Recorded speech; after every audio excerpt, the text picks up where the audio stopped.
Freaks, it's Friday, November 17th, 2023. Coming up on the program today, America's first drag queen in Congress may have to cut her tenure short, plus the high school bully that goes around giving unwanted dick injections, and clot fever, why being healthy may kill you. All coming up today. In my book, I say that intoxication is good for children. Butterfly in the sky, I can go twice as high. Getting high is good for children. Look, it's in a book. I am getting high. I can't read it. There's no words on it. I don't know what. I can't do it. I can't read it. There's no words there. Fuck it. A reading rainbow. I can't read. Fucking thing sucks. I am fucking high. What does that mean?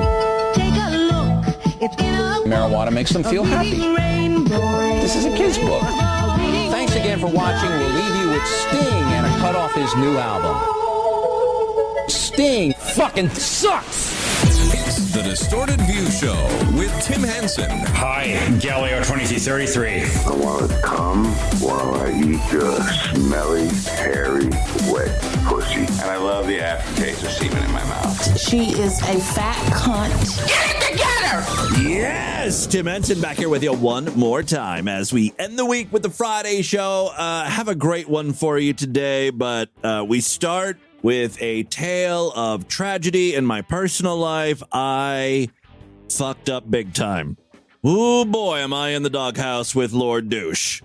This all started about a year and a half ago when I accidentally broke a small appliance. I maintain that it shouldn't be all my fault. This is a manufacturer defect. So what I'm talking about here is a very small, a dinky and poorly designed, might I add, vacuum cleaner. It's not our main vacuum cleaner. This one is special because it's the bottom part that does the sucking is kind of shaped in a V. And I guess that's to help get in the corners. And again, it's a very small unit, flimsy. Did I say flimsy? Flimsy and dinky. It's not even good on carpeting or rugs. What you really want to use it on is hard surfaces, just to suck up hair and debris and dog fur and stuff. The canister is very small. It doesn't hold a lot. I'm really trying to paint a picture of how useless this thing truly is. Anyway, the real problem is because it's such a small vacuum cleaner, the heaviest part of this dinky vacuum cleaner is the pole going up and the handle. Those two things make up the bulk of the weight, so it's top heavy, you see. And even a light breeze from someone walking past the vacuum will cause it to get all tipsy. So a year and a half, 2 years ago, I think I was using it and I put it in its upright position because I was just about done vacuuming. And as I turned around to walk away, I brushed up against it. My big fat ass barely nudged the thing and it falls over, hits the hard floor, and the handle busts into a couple pieces. I don't remember it being a huge issue at the time. I don't remember Lord Douche getting that upset about it. We barely ever used that particular vacuum to begin with. So it was no big loss. But Lord Douche was I can fix this. It just needs to be glued back on. Well, fast forward 2 years, the fucking thing is still broken. Haven't heard a peep from Lord Douche about the vacuum since then, right? It has long been forgotten up until about 3 days ago. All of a sudden, it became the most important project in our lives. We need to get this vacuum running again. By the way, the other vacuums in our house, and we do have multiple vacuums, they're all still working. So it's not like we're down to this last vacuum and we need to get it working. But okay, Lord Douche likes a project, and out of nowhere, he comes flying into my studio while I'm recording. And he's like, you gotta move your car. And I said, dear God, why? By the sound of sheer panic in your voice, it must be because a small child is pinned underneath my wheel. And he said, no, I gotta go buy glue to fix the vacuum you broke. It's always, everything he says is very accusatory. He could have just said to fix the vacuum, but no, he had to add the vacuum that you broke. Again, 2 years ago this happened. Do you think I remember breaking a vacuum? No. I mean, I'm sure I did, but I don't remember what happened yesterday. So I said, all right, I'll move the fucking car. So he goes and buys glue, and he goes off and does his thing, right? He's gluing the vacuum up, beep, bop, boop. Ultimately, he's very proud of the work he's done. He's like, all right, it just has to cure for 24 hours, and then we've got our vacuum back, our baby. And I'm like, oh, that is so great. Best news I've heard all week. What a triumph. Got our goddamn vacuum back. We haven't referenced or even thought about in over 2 years. Fast forward 24 hours, Lord Douche is absolutely giddy. He tells me, it's been a day. The vacuum, the glue has cured. We've got our vacuum back. All is well with the world. Peace has returned to the kingdom. Alas, it was not meant to be. That's because an evil force emerged, sweeping across the land. That evil force is me, and what I swept across was the goddamn vacuum again. All right, so this is why it's kind of my fault and kind of not. Yes, I did accidentally bump up against the vacuum again, knocking it over, breaking it into even more pieces. This time, I really did a number on the thing. Subconsciously, did I do it because I'm, like, pissed off at Lord Douche? Maybe. I'll leave that up to the psychiatrist that I now have to see, the couples therapist. This relationship is on shaky grounds right now, thanks to me. I swear to God, I did not mean to bump up against the vacuum. ... Again. But in my defense, here's why it's not entirely my fault. Lord Douche now knows that this vacuum cleaner is dinky, and flimsy, and wobbly. Why would you leave the vacuum cleaner at the base of the stairs? So when you walk down the stairs, you literally have to walk around the vacuum cleaner. I don't know if he left it there for me to look at and admire his handiwork, but that is not what happened. Quite frankly, his handiwork was shoddy. I think it could have used more glue. Maybe then it wouldn't have shattered when I accidentally brushed up against it.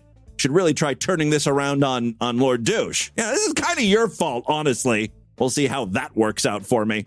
Lord Douche was upstairs lying in bed because this happened at 11, 12 o'clock at night. He immediately knew what happened when he heard the crash. He was like, you did not. This did not just happen. And I'm like, oh my God, I'm laughing. Now I can't help it. I see the humor in what happened. Lord Douche did not see the humor, and he didn't like the fact that I was laughing. So it was a combination of nervous laughter and also just laughing at, how funny the situation was. To Lord Douche, though, it was more like he just lost his child for a second time. He was scooping up the pieces, and there were several pieces.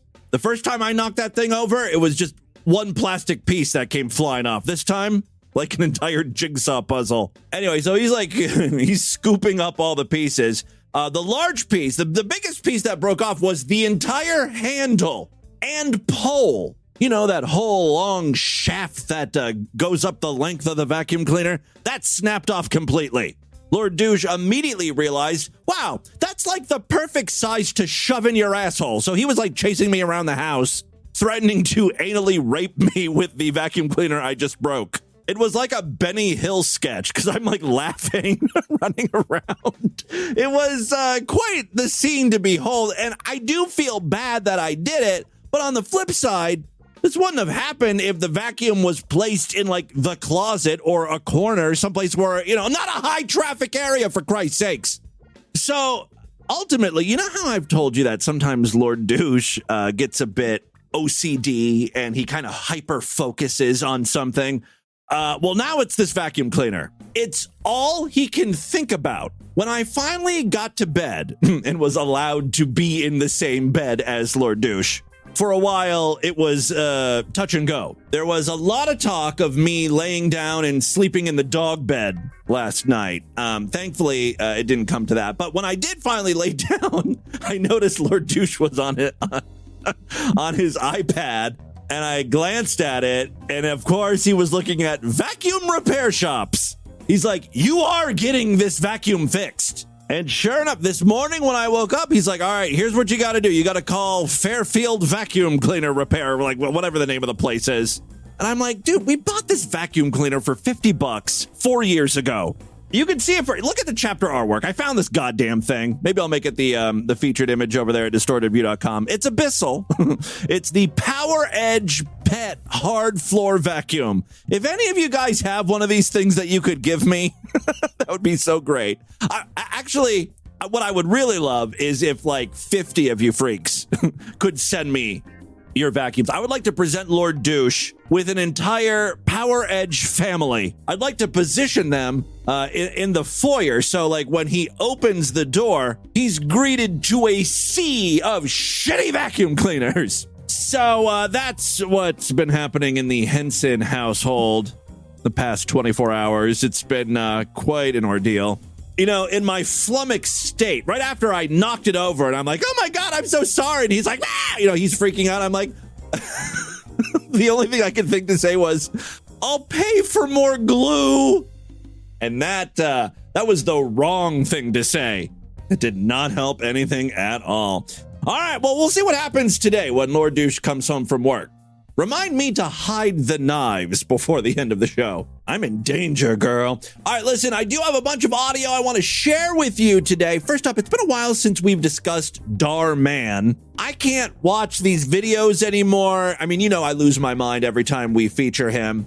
If you're new to the program, you never heard of Dhar Mann, he produces these feel-good lesson-learning videos that only the most oblivious and or evil people didn't already know. This is shit you learn when you're like 3 or 4 years old. Like, be nice to your parents. A typical Dhar Mann video title is like, evil foster care mother mistreats child, lives to regret it. Rich kid makes fun of poor kid's Halloween costume. You won't believe what happens next. And it's like, yeah, I can believe it. I can guess what happens next. So as I always state, I strongly believe these videos are just produced for the lowest common denominator. Idiots watching this show know immediately who to root for, and they feel good about themselves knowing that they would never treat someone like the people are being treated in these stupid videos, right? So Dhar Mann, what is annoying me now, there's a new twist to all of this.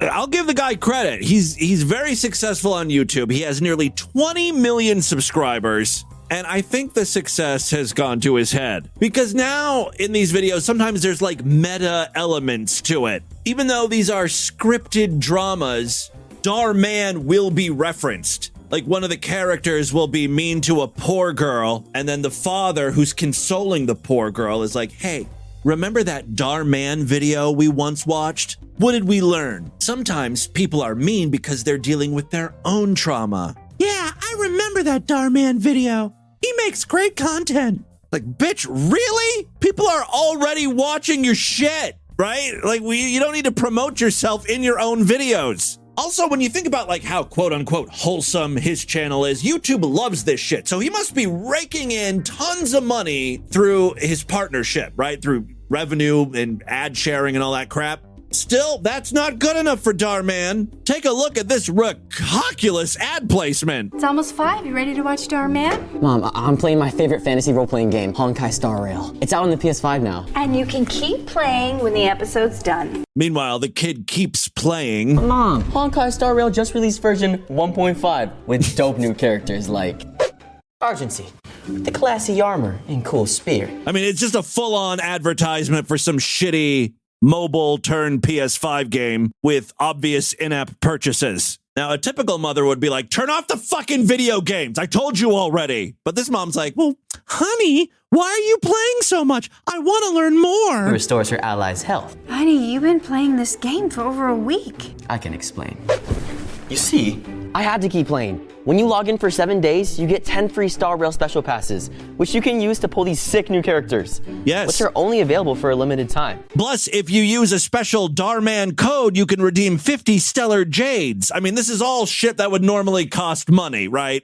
It's so, like, kind of scammy, you know? And it'd be like one thing if you worked in a product placement or brand partnership deal, but this is, like, shameless. It's in your face. And this commercial even uses Dhar Mann's signature line. So you see. That's something that's uttered in every video. when the character's explaining something. So you see. So you see, I had to keep playing Honkai Star Rail because of all these lovely characters. And because of my burgeoning gambling addiction. So you see, Mom, I had to steal the credit card from your purse. It was the only way I could play to win. I'll give it to Dhar Man, though. He is continuing to find new ways to piss me the fuck off with his content. So congratulations. By the way, I recently saw another feel-good piece of media that angered me. This one is reality-based. It's just like some guy at a Starbucks filming a homeless man asking for a cup of water. And the guy filming tells the homeless guy, look, I will buy whatever it is you want. You order whatever you want, buddy, which is like nice. You know, it's a nice thing to do. But like, do you have to film this? It's obvious that you want the internet likes, the points. That's what kind of cheapens it, right? It's like, oh, it's kind of scummy, right? But then on top of it, he's not just satisfied with posting this online. He's then got to add a fucking soundtrack to it. My friend, what do you want? I'll pay for it. No, I just want some water. What do you want? I'll get you whatever you want. You want coffee, iced tea? I got any drink. I got you. Go get it.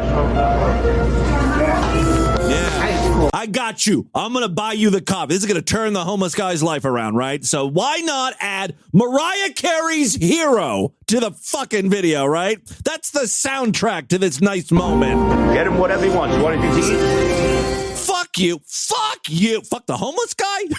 And fuck you. I don't know why fuck the homeless guy. Just because he's part of it. Oh, and the dude talks throughout the whole thing. Hey, get yourself a sandwich, too. How about this? Look, this one's got egg on it. We were all there at one point. It's all good. Really? Yeah. Let's really get that music swelling here. He wants this one right here, the Impossible Breakfast Sandwich. Yeah. Okay. Enough. Stop it.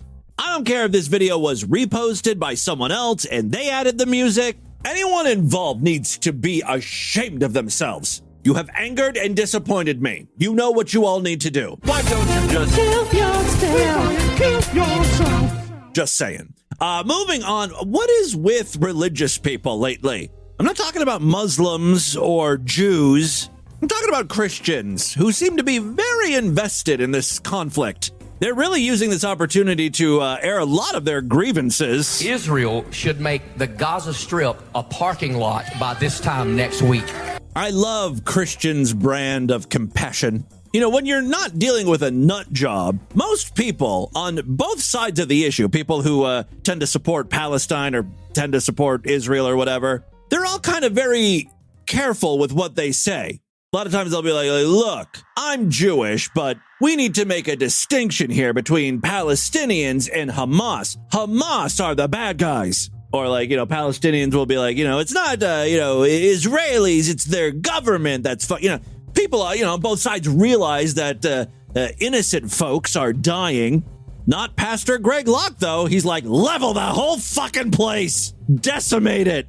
Turn the Gaza Strip into a parking lot. Should make the Gaza Strip a parking lot by this time next week. Yeah. Destroy the whole thing.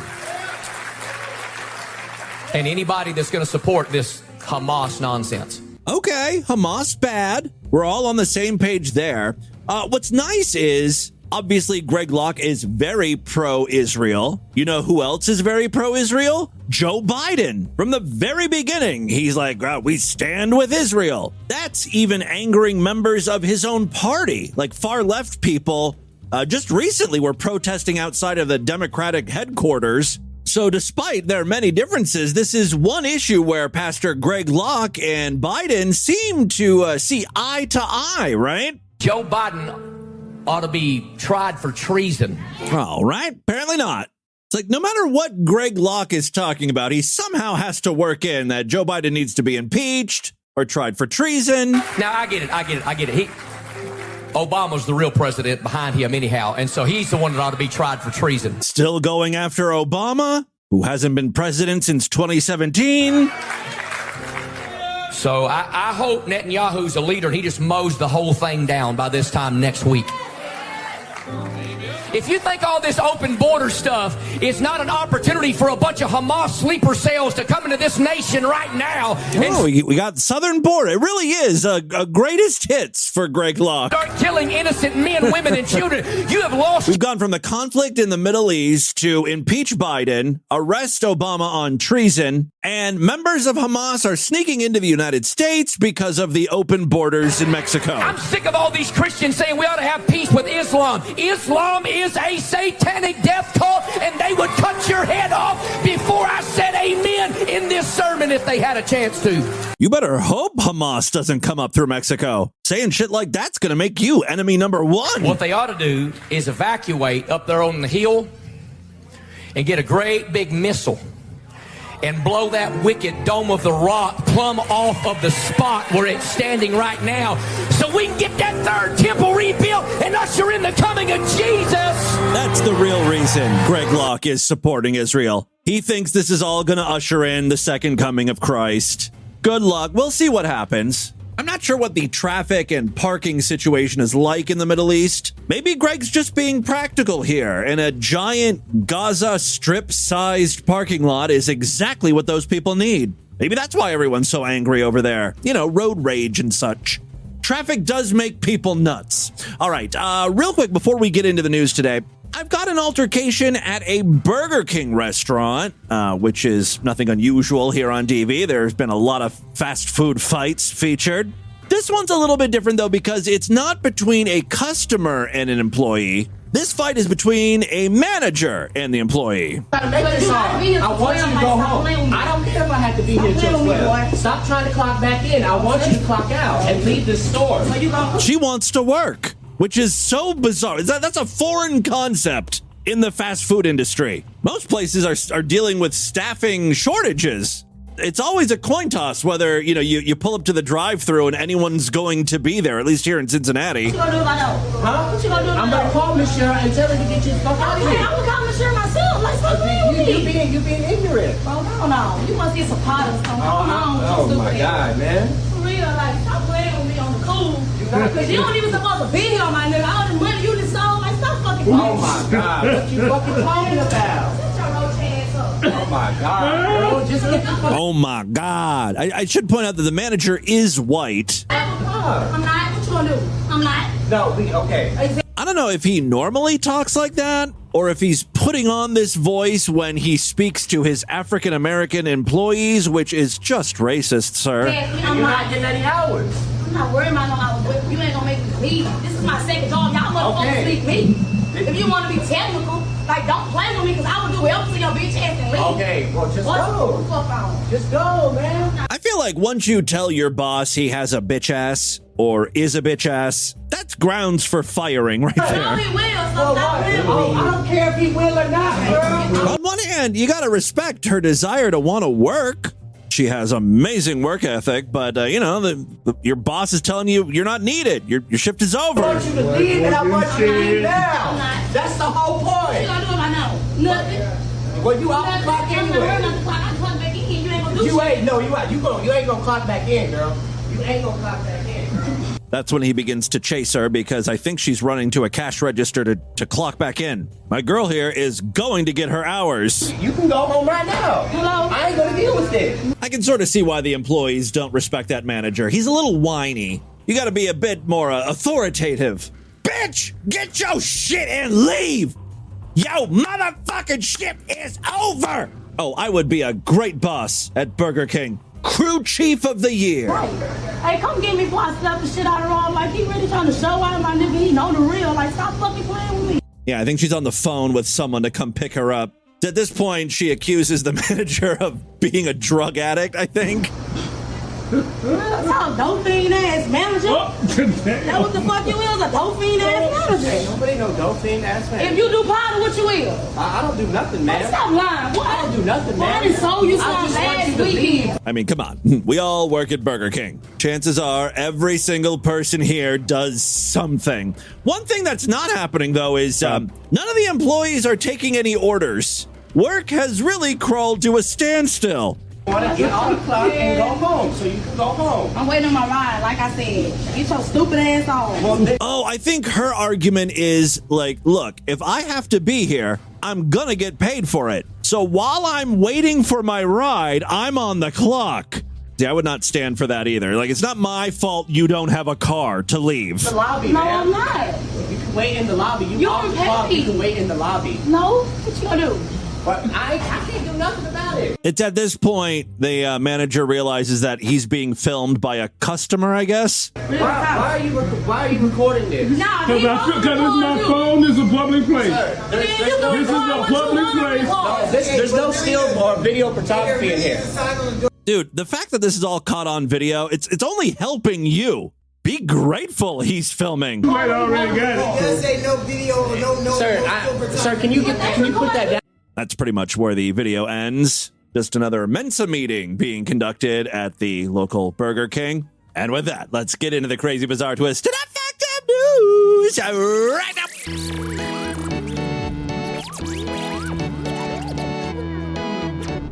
If you're not a member of the Distorted View Sideshow, don't sign up. When have you ever heard me say that before? Seriously, though. You know how I'm always saying, now's a great time to sign up. Well, now is not a great time to sign up. It's a horrible time to sign up. I'll tell you why. Because next week is Thanksgiving, and then we've got Black Friday. And, there might be a Sideshow deal on Black Friday, and there might be some Cyber Monday Sideshow deals, and there might be some, holiday deals that, we do it every year. This year will probably be the last that I'm ever going to offer Sideshow memberships as low as I do during the holidays. Inflation, all that bullshit. It's not sustainable.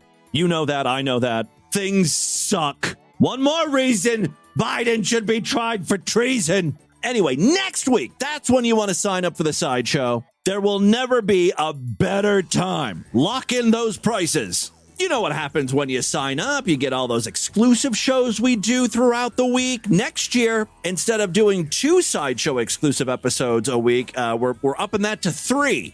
That means there's only going to be 2 free episodes of DV for everyone to listen to a week, and then the rest of the programs will be Sideshow exclusive. I'd love to have you. I welcome you with open arms over there on the Sideshow. Superfreaksideshow.com, of course. In addition to signing up on the website, if you happen to use Apple Podcasts or Spotify, you can sign up in one of those apps and gain access in there. You'll get all the exclusive shows right alongside the free episodes. We'll talk more about this next week.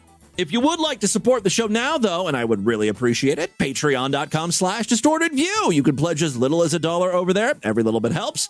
If you pledge at least $5, you get access to a special voicemail line where I will play your calls first. And one quick programming note, since we're talking about Thanksgiving, next week will be a shortened week for DV. We'll do episodes Monday, Tuesday, Wednesday. Thursday, of course, is Thanksgiving. And I'm guessing maybe we'll do a best of show or something on Friday. Maybe the best of show will be posted on the weekend. I'm going to be going up to Ashtabula to visit family. I'll try to get some audio of my mom or aunt or something. I like to be able to classify all major holidays as a business expense. Just write that shit off. Yeah, if it's not a tax deduction, I'm not going to bother visiting my family, They love to hear stuff like that, by the way. Got to make sure to play this part of the show for them when I'm up there.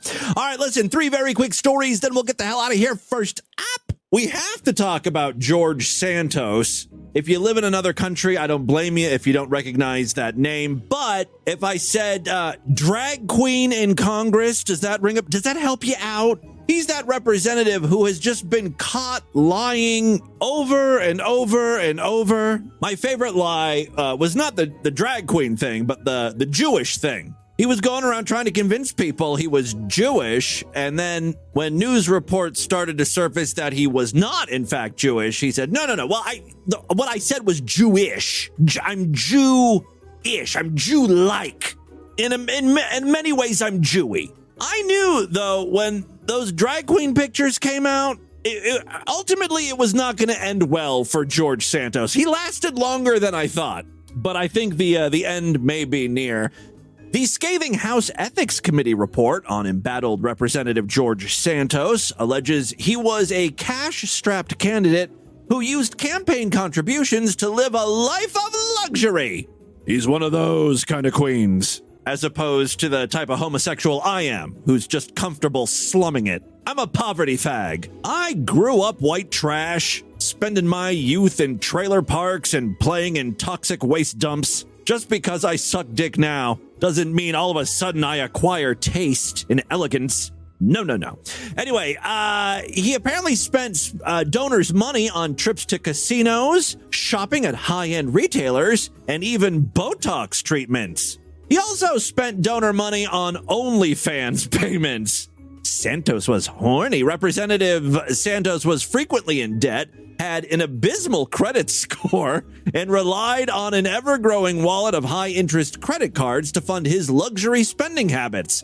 He occasionally deposited large amounts of cash that has never been accounted for. He moved money between his various bank accounts in a highly suspicious manner and made over $240,000 in cash withdrawals for unknown purposes. That's all according to the report. Santos was rather uncooperative with the investigation. Quote, without Representative Santos's cooperation, the ISC, which is the Investigative Subcommittee, I think that's what that stands for, was unable to verify whether such expenditures and others detailed below were incurred for bona fide campaign purposes. Yeah, you're going to have a hard time explaining that OnlyFans money. Maybe the cam whores were his constituents. They were filming the blowjob scenes in his district. Santos tweeted that the report was biased and a disgusting politicized smear. He also accused the panel of having gone to extraordinary lengths to smear myself and my legal team about me not being forthcoming. My legal bills suggest otherwise, he says. Santos apparently spent money for a honeymoon in Vegas. The investigative subcommittee reviewed taxi and hotel charges on the campaign credit card that were incurred in Las Vegas back in 2021, during a time when Representative Santos had told his campaign staff that he was on his honeymoon and there were no corresponding campaign events on his calendar. I think the real problem here is Santos was sloppy with this spending. He could have made it seem like it was campaign related. Instead, he's like telling people, I'm going on my honeymoon. And there's all these credit card charges that line up with that, you know. The subcommittee identified a July 7th, 2022, $3,332 Airbnb expenditure. That was for a holiday weekend in the Hamptons. It actually said so on the campaign's calendar. Again, probably something you don't want to have written out. He also spent $2,200 at a resort in Atlantic City, you know, for the casinos. A campaign committee created by Santos transferred $200,000 to his personal bank account. Then there's a bunch of spa days, including Botox expenses. After one $50,000 payment from the campaign committee to Santos, the funds were used to, among other things, pay down personal credit card bills and other debt, make a $4,000 purchase at Hermes, and for smaller purchases at OnlyFans and Sephora. My girl needed some foundation, makeup for bags under his eyes or something. He spent about $6,000 worth of purchases at Ferragamo stores, bunch of ATM withdrawals, paid his own personal rent with campaign money, $20,000. Since this report has come out, Santos says he will not be seeking re-election. I don't think he's going to make it out of this term, though. I think that's going to be cut short. We'll see. All right, second story we have for you. This one comes from Thailand and was posted in the Bangkok Post, which means there's going to be like lots of words I'm going to have trouble with. Names, places. If there happens to be 3 or 4 syllable English words, I'll probably get tripped up on those. You're just going to have to bear with me. A 15-year-old is suffering from painful nerve damage after a senior student forcibly injected a substance into his penis at their school in Nakhon Sai Thammarat. Damn, bullies in Thailand know how to bully. They're operating on a whole other level over there. Typical bullying here in the U.S. is, if you're a boy, someone will shove your head in the toilet and flush. And if you're a girl, you get made fun of until you develop an eating disorder or something. The boy and his mom, Judamad, were accompanied by internet whistleblower, Gun Touch Pog Pai Boonwet. That is a pretty cool last name, Pong Pai Boonwet. When they went to a hospital, for treatment on Tuesday. The boy, nicknamed I, is a Mathium 4. I guess that means he's in grade 10. He's a student at Nakhon-Sai Thamarat. He said that, slow and steady here.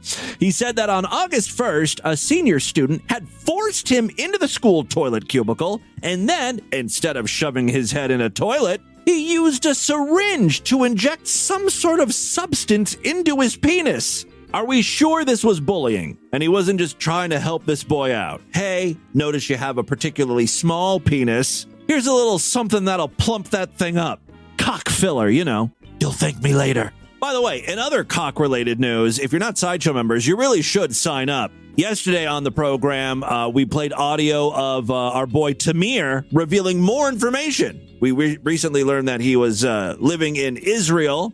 Yesterday on the podcast, he told us everything there is to know about his penis and how unhappy he is with it. This is one time, he's not blaming anything on Emma Watson. Anyway, back to the story at hand. I said that over the next few days, his penis became swollen and painful, making it difficult for him to urinate. The boy admitted to being bullied at school, but said he didn't know his attacker and insisted the injection was against his will. Ms. Judamad said she took her son to a local hospital, but was turned away because there was no specialist there.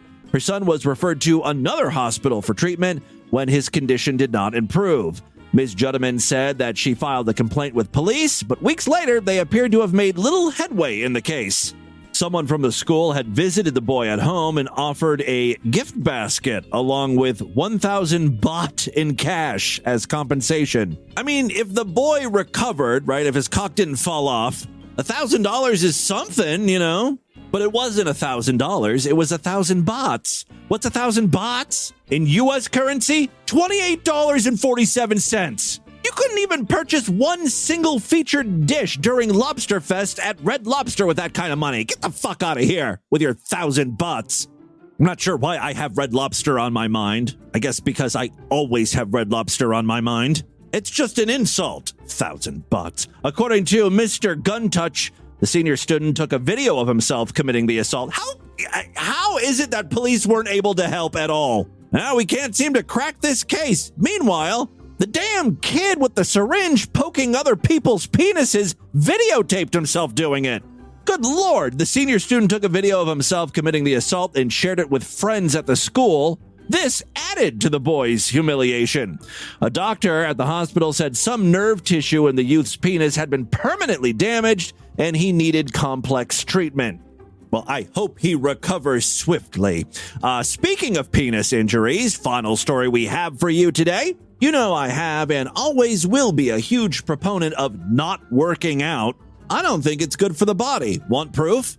Anyone who has ever worked out ends up dying. Look it up. It's true. And if you do work out and you haven't yet died, tick tock, tick tock. Time's not on your side, my friend. If that doesn't scare you straight, maybe this next story will. A 44-year-old man from Slovakia who has not been publicly identified. I guess because they're afraid we might know him. I know most of the people in my inner circle are Slovakians. Anyway, a 44-year-old man from Slovakia said he developed a painful lump on his penis the day after a long run. See? Again, more proof. All right, the lump turned out to be a potentially fatal blood clot that could have spread to his lungs. In addition to the lump, the amateur marathon runner said he'd been getting erections randomly, but waited 2 days to seek medical attention. An MRI from Bori Hospital in Bratislava. Isn't that a Steely Dan song? There's going to be one person who gets that stupid joke. It's very specific and, honestly not that funny. It's Steely Dan has a song that sounds like that. Anyway, listen, as I continue to derail this episode, an MRI from Bori Hospital in Bratislava showed that he had an 18-millimeter wide blood clot in the corpus cavernosa. The tubes in the penis that fill with blood and make men erect. That explains the erratic boners he was receiving. They prescribed him blood thinners and painkillers, and a week later, he reported having no more pain. However, his blood clot remained. They injected him with medicine to keep the clot from growing in size, and 6 months later, the clot got smaller. I always thought, like, if you work out, right, if you're healthy, you don't get blood clots. This new story is suggesting that because he was a runner, he got a blood clot. Anyway, 3 years later, his clot was still fucking detectable. See what running does to you? Everyone just slow the fuck down. There's no need to jog, stroll, wander at a leisurely pace. That's all you need to do. You know, you're running, working up a sweat, your cock is flipping, flopping, clotting. That's what's happening. 3 years later, his clot was still detectable, but did not cause him any symptoms. A clot in the corpus cavernosa is rare and has only been reported 56 times, most commonly among men under 30. Things like running, sexual activity, drug or alcohol abuse, and health issues like sickle cell anemia, characterized by a shortage of red blood cells, could cause it to occur. Even though blood clots can form from inactivity, excessive running can also lead to clots in the legs. So if you're too inactive, you get blood clots. If you're too active, you get blood clots. Life is too difficult. What the fuck are we supposed to do? You're damned if you do and damned if you don't. Blood clots can be caused by tissue strain and dehydration or the inactivity after training, which can cause the blood to thicken. So even after, if you do exercise, the downtime you experience, right? Because you can't always be running 24 hours a day. That downtime could also cause blood clots. Basically, everything causes blood clots. Anything you do. Sometimes doctors will perform surgery on a clot, but painkillers and blood thinning medication have a similar result. So there you go. Kind of a downer of a news story to end the week on. Y'all are probably going to get blood clots and die. Have aneurysms or something. I don't know. There you go. That, my friends, is your Distorted News for Friday. Let's do a couple voicemails and get the hell out of here. Love to hear from you, freaks. And there are many ways to contact the show. Show at distortedview.com. We haven't got a lot of calls in recently. We got to fix that, freaks. If you've never called into the voicemail line, now is the time to do it. Would love to hear from you. Again, 206-666-4463. I mean, I realize we're kind of backlogged on the voicemail, but we're catching up quickly here. I'm guessing most people stopped calling the voicemail line because they're like, what's the point? I'm not going to be heard for 7 months. A valid criticism, sure. Like I said, though, we are rapidly working our way through that backlog. Also, if you pledge at least $5 to our $5 to our Patreon account, you'll get access to a special voicemail line where I will play your calls first. All right, we do have a patron checking in today. Maybe. Jimmy Boo. There it is. Pacific Mexican here again. I believe this guy has called in 3 days in a row. I spent hours. It's okay. He's a new patron. He's just trying to get his money's worth. I spent hours of the day rehearsing these voicemails, and then when I call you, I forget what I was going to say. It's okay. But, I did want to let you know how I first discovered you through Brad Carter. So you should thank him. He plugs your show a lot. Yes, I did thank Brad Carter, as a matter of fact. I don't know if you know this, but Brad and I just had lunch not too long ago. He was driving through, and we hung out for a bit. And I'm pretty sure in person I thanked him for all of the plugs and listeners he has sent my way. Very appreciative of that. And special shout out to all of the Phone Loser listeners. And I mean there, a lot. Snowplow listeners. Because I started listening to you back in June. I listened to every single free episode from 2023 back to 2020. Now I'm on my way up through the Sideshow. I got through about 2 months worth of Sideshow episodes. Oh, the past good. couple days. Well, just so you know, I played one of your calls on yesterday's Sideshow exclusive program. So this is fun. I haven't heard from Brad in a while. I wonder what he's up to. I'll just. It's been a month or so since I've talked to Brad. All right, so I'll see you next week, or I'll talk to you next week. I love when he uses my name in his phone calls and people get angry. What's your name? Tim Henson. I'm contacting my lawyer. Love that. All right. Well, hi. This is just Em again. I'm going to be an asshat and call in twice. So I just wanted to say I love the How's Your News clips you use. I remember that I bought that DVD when it came out. Way back in, 2003 or something. Love it. Booyah. yeah, that is basically it. And I hope that everybody enjoys this message when we listen to it in Christmas of 2026. Yes, it's a big joke how far behind I am on these voicemails. Well, excuse me, princess. Ready? Ready? All Ready? right, ready? Okay, We let's go. are rolling. All right, let's go. 1, 2, 3. Listener was calling to say that she likes all the How's Your News music I play. So, hey, how's your news? Would you like to sing our tune? Would you like to chase your blues away? Put on your dancing shoes. And tell us how's your news, and so we'll be coming through. Okay, you get the idea. How's Your News was I don't know, was it a TV? It was a TV show at some point, but before it was a TV show, I think they just made DVDs or movies, and it's just a bunch of special people, mentally handicapped, the unsavories. The unsavories doing news stories, right? It's pretty much like Distorted View Daily. What up, faggot? Hey. Hey. So this guy, Stephen Dawson. I keep wanting to say Stephen Hawking. I always want to say Shane Dawson for some reason. No, I know that's not Stephen Dawson. Because I think of Shane Lee, and Steve Dawson. Baby, yeah. Oh, I love pussy, and I'm gonna go get that gold finger, baby, yeah. Ding dong, baby. I don't know. There's something about him I really despise.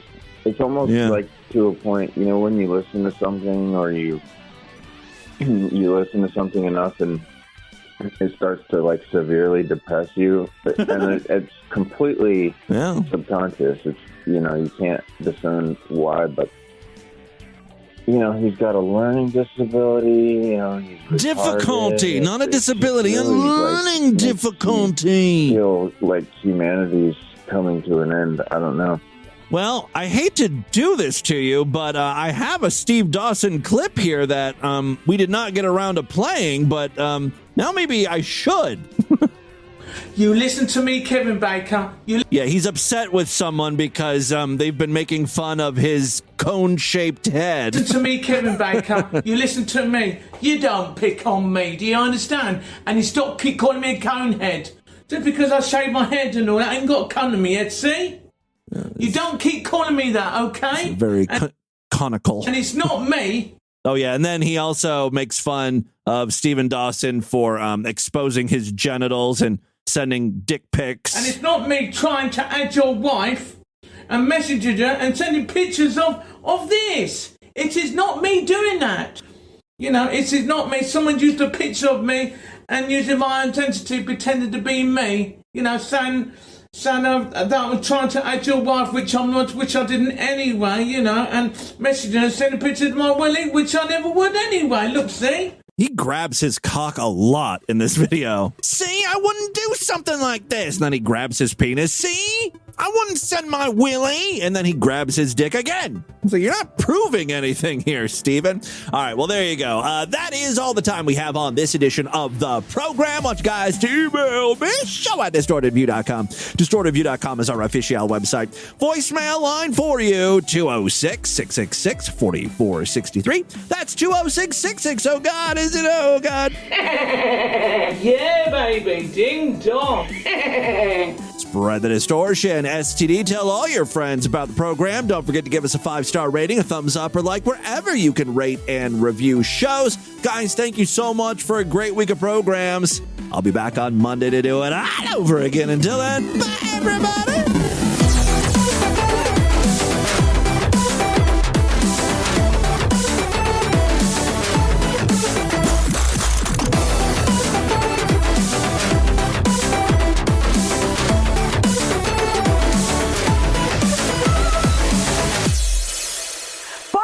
Have a great Friday, you motherfucker.